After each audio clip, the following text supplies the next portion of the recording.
अस्सलाम वालेकुम स्टूडेंट्स। आज हमने जो काम करना है वो वही टॉपिक है जो हमारा प्रीवियस वीडियो में था, उसका नेक्स्ट हाफ हमने करना है। Sampling distribution of differences between means. इसका हमने ए पार्ट कर लिया था, जिसमें हमने हमारे पास दो पॉपुलेशन थी, उनके सैम्पल्स लिए थे पॉसिबल विद रिप्लेसमेंट। ठीक है, with replacement all possible sample लेने के बाद उनके मीन्स निकाले, और फिर दोनों पॉपुलेशंस के मीन लेने के बाद हमने उन दोनों पॉपुलेशन के मीन्स के डिफरेंसेस भी निकाले। ठीक है, और उनकी सैम्पलिंग डिस्ट्रीब्यूशन भी हमने बना ली। ठीक है, अब जो नेक्स्ट काम है वो है compute mean and variance of sampling distribution of differences between means. यानी इस सैम्पलिंग डिस्ट्रीब्यूशन का हमने अब मीन और वेरिएंस निकालना सीखना है इस वीडियो में। तो अब जो हमने प्रीवियस में काम किया था, पहले थोड़ा सा शो कर दूँ। ये पॉसिबल हमारे पास पॉपुलेशन थी वन, ये पॉपुलेशन 1 थी, ये 2 थी। सैम्पल साइज़ हमारे पास स्मॉल देन 2 ही दिया था दोनों के लिए। ठीक है, ये पॉसिबल सैम्पल निकाल लिए थे पॉपुलेशन 1 के, ये 2 के, फिर साथ हमने उनके मीन भी निकाल लिए थे। ठीक है, ये काम इतना हो गया था। उसके बाद नेक्स्ट जी क्या था, डिफरेंसेस ऑफ मीन, यानी जो पॉपुलेशन 1 के थे डिफरेंसेस वो सारे हमने यहाँ पे लिख लिए। फिर पॉपुलेशन 2 के x2 बार के सारे लिख लिए। फिर इनको 1 बाय 1 पकड़ के सब में से माइनस करके उनके आंसर उनके बिल्कुल नीचे लिखते। ठीक है, 5 को पकड़ा, सारे हमने x2 बार के मीन से डिफरेंसेस इधर लिख लिए। फिर 6 को पकड़ के उससे सारे लिख लिए। और मैंने प्रीवियस वीडियो में भी बताया था, इनकी तरतीब से कोई फ़र्क नहीं पड़ता। ठीक है, क्योंकि हर वैल्यू को इसकी हर वैल्यू में से हमने माइनस करना है। ठीक है, ना सैम्पल की तरतीब से फ़र्क पड़ता है कि आगे पीछे हो जाए, मीन तो वही आएगा। बेशक ये सैम्पल मैं यहाँ पे लिख दूँ, उसका ये जो 4 मीन है वो तो आएगा, लेकिन तरतीब से ये होता है कि आपके सैम्पल आसानी से बन जाते हैं, और फिर उसी तरतीब को आप यहाँ पर रख लें। ठीक है, अब दो अगर स्टूडेंट्स हैं, वो किसी ने उसकी तरतीब कुछ रखी तो फ़र्क नहीं पड़ेगा, आंसर पे वो सेम आएगा। कहने का मतलब ये था। ठीक है, ये सारे हमने डिफरेंसेस निकाल लिए थे। और उसके बाद जी हमने क्या किया था, sampling distribution of differences between means, ये हमने बनानी थी। ठीक है, x1 बार माइनस x2 बार की वैल्यू सारी, फिर उसका काउंट करके हमने फ्रीक्वेंसी का भी कॉलम बना लिया था, और टोटल 81 थे हमारे पास मीन्स के डिफरेंसेस निकले। ठीक है, ये फ्रीक्वेंसी का काउंट टोटल किया तो 81 आ गया। अब नेक्स्ट काम इनका मीन और वेरिएंस लेना है। तो मीन और वेरिएंस लेने का हमेशा मैं यही कहती हूँ कि जब भी आपने काम करना है, डाटा आपके पास इतना ही होता है, एक्स की वैल्यूज़ या क्लासेस और फ्रीक्वेंसी का कॉलम। तो आपने जो चीज़ निकालनी है उससे रिक्वायर्ड जो भी चीज़ है उसके हिसाब से आपने टेबल जो है वो एक्सटेंड करते जाना है। और प्रीवियस वीडियो में मैंने ये भी कहा था कि बुक में चाहे कोई सा भी मेथड हो, लेकिन जो आपको आसान लगे, ज़ाहिर है मीन वेरिएंस निकालना है तो आपने वही फार्मूलाज यूज़ कर लेने हैं। और मोस्ट प्रेफरेबली आप वही यूज़ करना चाहोगे जो आपने प्रीवियस अपने कोर्स में पढ़े होंगे, याद किए होंगे, क्योंकि उसी की आपकी प्रैक्टिस अच्छे से होती है। अच्छा, अब प्रीवियस जो था आपका कोर्स में, उनमें मीन के जो फार्मूलाज थे एक्स बार के, वो यही थे कि summation F x over summation F. ठीक है, एक्स बार होता था ना हमारे पास, उसको मीन को शो करते थे, लेकिन अब ये डिफरेंसेस है बिटवीन 2 मीन, तो उसको ऐसे लिखेंगे, म्यू यू की शेप का होता है। ठीक है, इस तरह से आपने लिख लेना है। यू होता है ना, तो बस थोड़ा सा इधर से और थोड़ा सा इधर से लिखते हुए ऐसे आता है। ठीक है, इसको म्यू बोलते हैं। और इसके सबस्क्रिप्ट में हमने शो कर दिया कि x1 बार माइनस x2 बार, और अगर x2 बार है माइनस x1 बार रिक्वायर्ड हो तो आपने वो लिख देना। और हमने इस चीज़ को ये देखें डी से डिनोट किया था, तो इधर मैंने डी ही लिख दिया है, ठीक है। और मीन का फार्मूला ये आप यूज़ कर लें, क्योंकि आपने प्रीवियस कोर्स में ये यूज़ किया है, ये इजी रहेगा आपके लिए। तो वेरिएंस का जो था, ठीक है, फार्मूला वेरिएंस में अब ये सिग्मा है, छोटा सा बॉल ओ की तरह, ठीक है। उसको हम थोड़ा सा ऐसे भी कर सकते हैं, ये भी सिग्मा होता है, ठीक है। सिग्मा के लिए ये साइन भी आप यूज़ कर सकते हैं, और ये वाला भी, ठीक है। इस तरह से करके इसको इस तरह से आप लिखेंगे जो मैंने बनाया, ठीक है। इसका था वेरिएंस, इसकी डिस्ट्रीब्यूशन का, तो इसको हमने डी से किया, डी। और आपने जो प्रीवियस कोर्स में वेरिएंस का किया था वो था summation F x square over summation F minus summation F x over summation F इस पूरे का स्क्वायर। अब यहाँ पे हमारे पास x की जगह d यूज़ हो रहा है, क्योंकि ये x1 बार माइनस x2 बार है, डिफरेंसेस के लिए सैम्पलिंग डिस्ट्रीब्यूशन तो उसका वेरिएंस लेना है, तो इसलिए इधर d लिखा है x की जगह। बात वही है, फार्मूला वही यूज़ हो रहा है, ठीक है। अब टेबल की तरफ आ जाए, टेबल कैसे बनाएंगे, मेथड भी वही है, जो अब हम फार्मूलाज वही यूज़ कर रहे हैं। ये हमारे पास दो कॉलम्स क्लासेस नहीं है, डायरेक्ट इसको एक्स की वैल्यूज़ ही कंसिडर करने जो हम मिडल वैल्यू लेते होते थे, ठीक है। और फिर एफ़ के साथ उसको मल्टीप्लाई करके एफ़ एक्स और फिर एफ़ एक्स स्क्वायर निकालते थे। इनके फार्मूलाज में हमें सिर्फ एफ़ डी रिक्वायर्ड है और एफ़ डी स्क्वायर रिक्वायर्ड है। जैसे अब ये देखें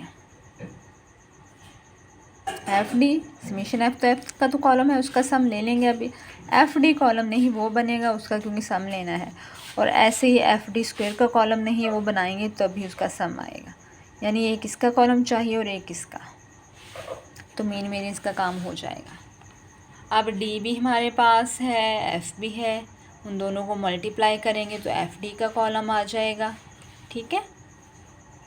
और दूसरा हमें एफ़ डी स्क्वायर कॉलम का सम चाहिए, तो आप क्या करेंगे कि जो एफ़ डी है इसको अगर आप दोबारा इस डी से मल्टीप्लाई करेंगे तो डी का स्क्वायर बन जाएगा ना, क्योंकि हमें एफ़ डी स्क्वायर चाहिए। तो आप इस वाले कॉलम को डी से दोबारा जब मल्टीप्लाई करेंगे तो ये डी का स्क्वायर आ जाएगा ना, तो ये एफ़ डी का स्क्वायर आ जाएगा। एक तो ये मेथड है। दूसरा मेथड क्या है, थोड़ा सा लेंथी हो जाएगा। एफ़ डी स्क्वायर चाहिए तो आप सबसे पहले डी के कॉलम का स्क्वायर ले लेंगे, डी के कॉलम का स्क्वायर जब आता जाएगा इधर अलग से, ठीक है, ये कॉलम जब बन जाएगा तो आपने इस कॉलम को एफ़ से मल्टीप्लाई कर देना, इस पूरे सारी वैल्यूज़ को, जो डी की सारी वैल्यूज़ को स्क्वायर लेके एक कॉलम बनाया है ना, उसको एफ़ से मल्टीप्लाई करेंगे तो आपके पास जब इनको मल्टीप्लाई करोगे तो एफ़ डी बन जाएगा। ये दूसरा मेथड है, थोड़ा सा लेंथी है, प्रेफरेबल यही है कि आप ये वाला कर लें कि एफ़ डी को डी से ज़रब दें तो डी का स्क्वायर खुद ही आ जाए, तो एफ़ डी स्क्वायर हो जाए। सिर्फ एक ही कॉलम बनाना पड़ेगा। कैलकुलेशंस का भी आपको पता है, एफ़ डी के लिए एफ़ को डी से मल्टीप्लाई 1 मल्टीप्लाई बाय 1 आ जाएगा, फिर 2 को 1.5 से मल्टीप्लाई करेंगे तो जी 3 आ जाएगा, फिर 5 को 2 से करेंगे तो जी 10 आ जाएगा, एंड सो ऑन, ठीक है। और एफ़ डी स्क्वायर के लिए क्या करेंगे, इस वाले कॉलम को इससे मल्टीप्लाई करेंगे, फिर इनका हम एंड पर ये जो टोटल का है उसके आगे सम लेते जाएंगे हर कॉलम का, ठीक है। ये इतना काम करेंगे, फिर जब इनके सम निकल आएंगे तो हम इनमें इनकी वैल्यूज़ पुट कर देंगे और इसको सॉल्व कर लेंगे। अब मैं क्या करूँगी, इन सब की जो वैल्यूज़ है उनको मैं कैलकुलेट करती जाऊँगी और लिखती जाऊँगी। अब 2.5 को मल्टीप्लाई हम करेंगे 6 है तो जी ये हमारे पास 15 इसका आ जाएगा। 10 को 3 से करेंगे तो जी 30 आ जाएगा। और अब 3.5 को 10 से देना है, इसका 35 आ जाएगा क्योंकि 10 से मल्टीप्लाई हो रहा है।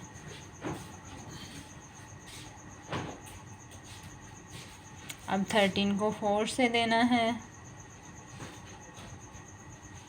तो ये जी 52 आ गया।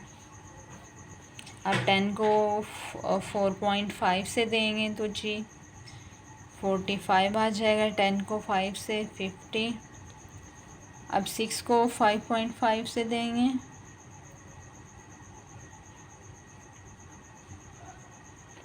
तो हमारे पास ये 33 आता है। अब 6 को 5 से देंगे, 5.5 से ज़्यादा 33 आ गया था। 6 को 5 से देंगे तो 30 आ जाएगा।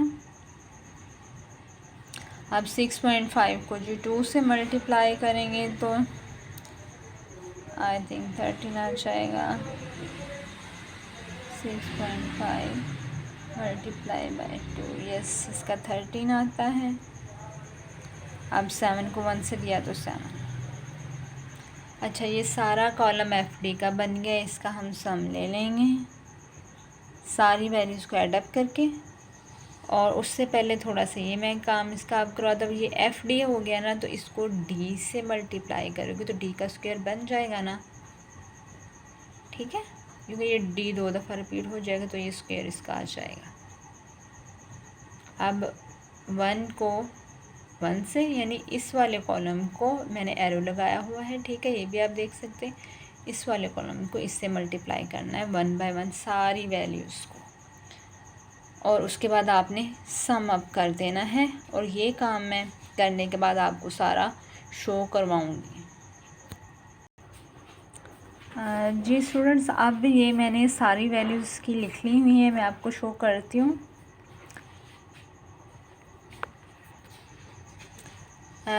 Sampling distribution of difference between means, ये हमने डिस्ट्रीब्यूशन बना ली थी। अब ये बाकी जो हमने एक्सटेंड किया है इस टेबल को, ये हम इस सैम्पलिंग डिस्ट्रीब्यूशन और डिफरेंस बिटवीन मीन्स का जो मीन और वेरिएंस था उसके लिए हमने ये इसको एक्सटेंड किया, ये जो नेक्स्ट 2 कॉलम बने हैं, ठीक है। ये अदरवाइज सैम्पलिंग डिस्ट्रीब्यूशन अकेली अगर बनानी होती तो ये नहीं थे बनने से, मीन वेरिएंस के लिए हमने बनाए हैं। अच्छा, अब एफ डी को बता चुकी थी आपको कि कैसे हमने एफ़ को डी से मल्टीप्लाई करके ये सारा कॉलम बनाया, ठीक है। ये वैल्यूज़ मैंने सारी लिख दी और इसका सम जो आया है वो 324 है, ठीक है। और अब जो एफ डी स्क्वायर था वो एफ डी के कॉलम को डी से मल्टीप्लाई किया तो ये डी रिपीट हुआ तो इसलिए उसका वो स्क्वायर आ गया ऊपर, ठीक है। तो ये पूरा कॉलम उसकी सारी वैल्यूज़ मल्टीप्लाई करते करते ये सारी वैल्यूज़ आ गई और इसका सम लिया तो ये 1431। ये समीशन है जी एफ डी स्क्वायर का, ये समीशन एफ डी का है, ठीक है। ये समीशन एफ का है, ठीक है। कुछ इस तरह का जी कॉलम बनेगा, अब कॉलम्स और ये सारा टेबल बनेगा, ठीक है। पूरा मैं दिखा दूँ आपको ऐसा ऐसा,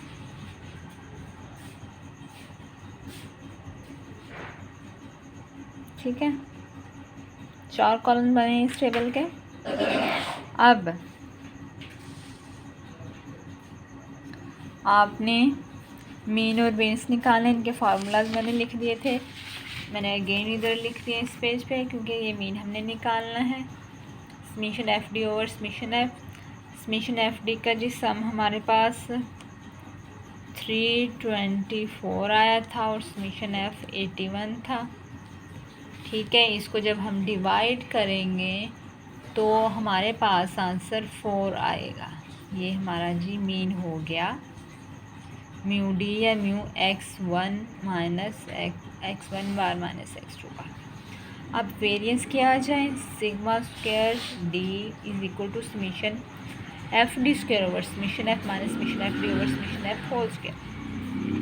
अब इसकी जो वैल्यू थी हमारे पास आई वो ये थी ठीक है, और समीशन एफ जो है वो 81 है, राइट। इसकी वैल्यूज़ पूरी होगी।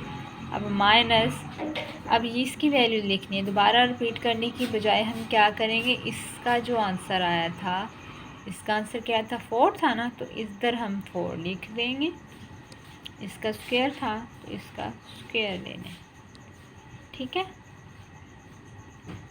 अब इनको आपस में हम जब करेंगे सॉल्व, ठीक है, इसको और इसको डिवाइड कर देंगे, फिर ये जो है ये माइनस हमारे पास जी 16 होगा। मैं पहले इधर ऐसे सिंपल कर दूँ,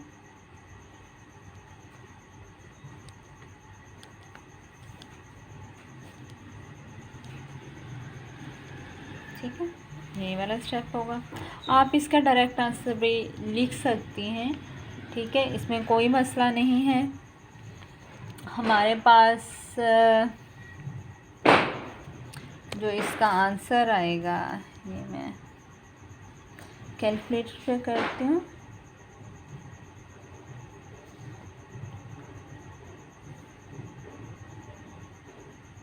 अच्छा, ज़रूरी नहीं कि आप इस फॉर्म में इसका आंसर लाएं, ठीक है, इस स्लैश के साथ आप डेसिमल में जो सिंपल सादा हमारे पास होता है उसमें आप दे सकती हैं आंसर। फ्रैक्शन की शक्ल में लिखने की यानी कि कंपल्शन नहीं होती कि आपने लाजमी इसी में लिखना है। मैं आपको डेसिमल में आंसर ला के बताऊँगी कि प्रीवियस जो आपने कोर्स में किया हुआ है वो डेसिमल में था, वो आसानी रहेगी आपकी, फार्मूलाज भी वही यूज़ किए, जवाब वही होगी। अगर फ्रैक्शन में आया जब उसको आप डेसिमल में कन्वर्ट करोगे तो जवाब एट द एंड यही आपके हाथ में आएगा।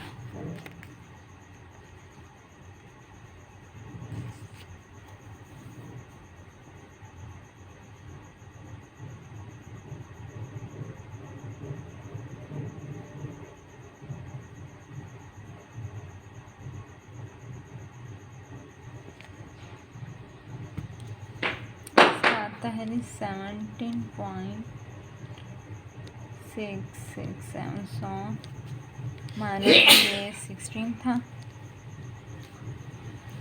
तो आंसर जी क्या आया, 1.667, ठीक है। ये वेरिएंस का आंसर निकल आया हमारे पास और ये मीन का निकल आया, ठीक है। और ये वही प्रीवियस फार्मूला जो आप लोगों ने याद किए होंगे प्रीवियस अपने कोर्स में, क्योंकि ये जो टॉपिक आज का किया था ये सामने जो हमारे पास स्टैटिस्टिकल थ्योरी 2 है उसका था। कोर्स का जो 1 में है, 1 में डिफरेंट फार्मूला से मीन के आप उन्हीं को यूज़ करके ये निकाल सकते हैं, ठीक है, आंसर वही निकलेगा।